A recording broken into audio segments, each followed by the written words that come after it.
Have you ever wished that you could go back in time and give yourself some solid advice? I have. And if I could, there's 10 things I wish I could tell myself if I was starting my small business in 2024. So in this video, I'm gonna talk about 10 things that I would do differently if I was to restart my business in 2024. So to give you an idea of what I do, I run a small music business, produce music, I mix and master, and I create content. I started my music business in 2015, just after I graduated from uni. I had no idea how to run a music business, so I had to learn it all by myself. So I think these things will be beneficial for other producers, engineers, and creators who are still learning and haven't gained this knowledge yet. So I've created a list of things and hope you stick around for them. So first up would be planning and research. At first I was kind of winging it, didn't really have a clue what I was doing. Growing up, I'd see my family start businesses without the proper planning, research and business plans, and just hope for the best. And I bet you can imagine what happened to them businesses. If I was to start over in 2024, I've dived deep into researching the music industry, the type of clients I'm trying to attract and the artists that I'm trying to work with. I'd also have a rock solid business plan. I'd use all the available platforms, well, most of the available platforms like Google Trends, vidIQ, and industry reports, just to get a better understanding of the artist and the clients that I'm trying to attract. So this leads me on to number 2, building a team and asking for help. I'm quite a stubborn character. I would rather do it myself than ask for help, which I don't think is a good thing. Something I'm working on. So I used to think I could handle everything solo, producing, mixing, mastering, managing my social media. But the truth is, building a team from early is crucial because it can help you with day-to-day stuff that you probably don't like doing and will help prevent burnout in the long run, freeing up your time to do what is most important, which is creating music. So number 3 is to learn financial planning early. I really wish someone would have told me to keep my business and my personal spending separate. Have a bank account for your personal spending and a business account. That way the two don't mix, because it can become a nightmare if you are like how I used to, buying stuff for the business and my personal account, and then when it came to file taxes, I'm all over the place trying to find what I've spent. So it's crucial to learn financial planning early. The other thing that I've noticed people talking about a lot is having a credit card for your business. So that's something I'm gonna look into. QuickBooks is another thing I would utilize more, because I'm old school. I'm doing it all through paper bookkeeping, which is kind of outdated. So yeah, if I was starting again in 2024, that is something I would definitely look into. So the next thing, number 4, document everything.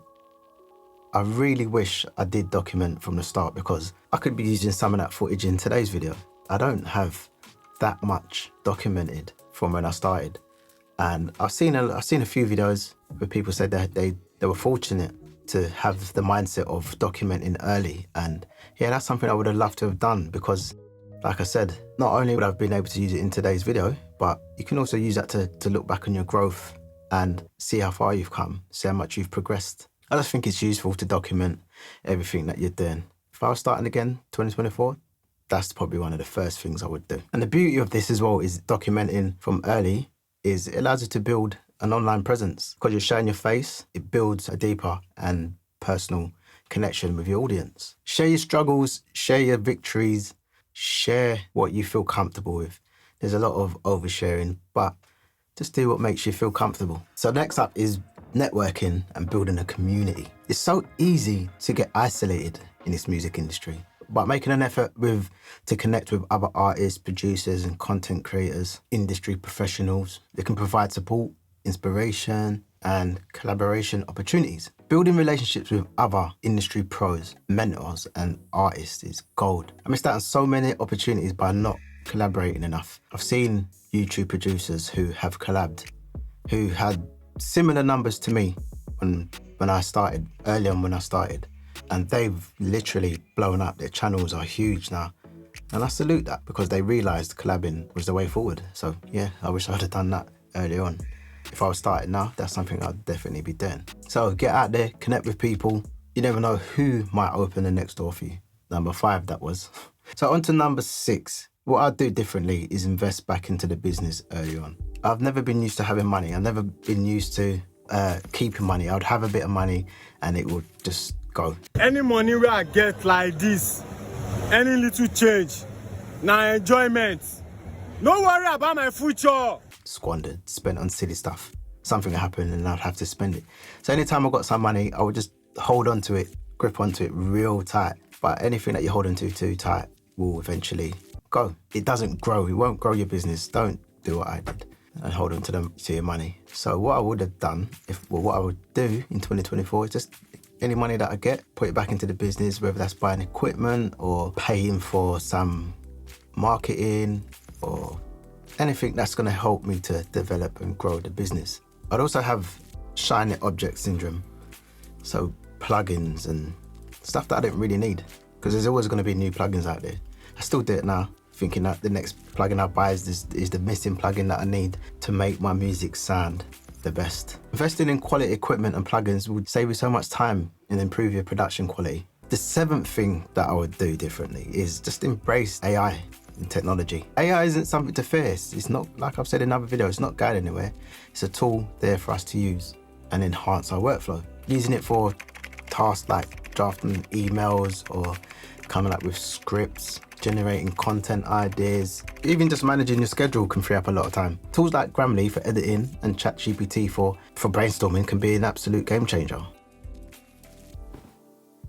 So the eighth thing I would do differently in 2024 is sell directly from my website. So instead of using third-party platforms, Airbit, BeatStars, SoundCloud, which are good for visibility, but then you're paying out money to be on those platforms and you're fighting against other producers who are also on the platforms. And the good thing about Airbit and BeatStars, I'm not trying to knock them at all, is it does give you the opportunity to be on their marketplace and be seen by artists and clients. But what I would have done, or what I would do differently in 2024, is just to set up my own website and really push my website, because I've done the proper planning and research on who I'm trying to attract. And I could sell it all through my website, set up the PayPal, and I won't have to pay no commission or fee for using those third-party platforms. So yeah, that's what I'll do differently. And there's loads of amazing looking, aesthetically pleasing websites out there now that from the get-go just look amazing. And the one that I'm using currently is off a WordPress plugin, which is fine, it's cool. The first one I had was terrible, and that was back in 2015. So things have developed and progressed, which is just part of it, part of the process. So the ninth thing I would do differently is prioritize self-care and avoid burnout. Self-care is so important. When I started, I was on that mindset of just hustle, just work, make beats, learn different techniques and just trying to get better.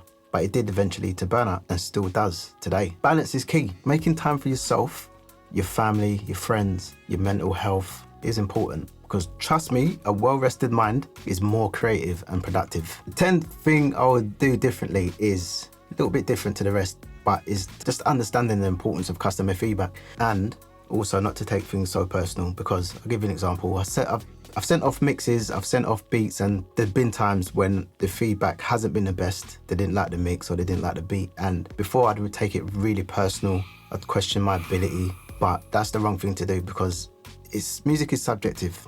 Not everyone has the same ears, not everyone hears things the same way. And I say that because I've done mixes that I've sent off to a client and they didn't like it, but I've tried to tell them that the recordings was just horrible. They weren't the best. They're clipping, distortion, background noise, and I've tried to make it sound the best I can. And because they hear things in the way that they wanted to, it just didn't work out. Before, it kind of made me feel like I'm not a good mix engineer or I'm not a good producer, when that's not always the case. I was watching a video the other day, Jason Joshua mixed with the Masters video, and one of the students said to him, how do you feel about the recordings that are in this mix? And he said, no, this is a shitty vocal recording, so you try to make it the best that it possibly can be. You can't fix a shitty vocal recording. Yeah. You can make it better, but you do the best you can. So I don't chase a bad vocal.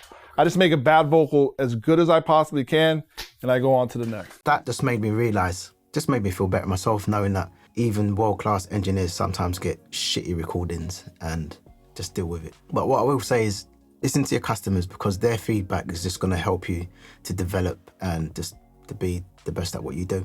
And also better your business. So those are the 10 things that I'll do differently if I start my music business in 2024. If you've got anything that you do differently with your business, or there's a question that you've got about starting your business, drop a comment below. I read all my comments and I will get back to you. Appreciate you for listening to me. See you in the next video.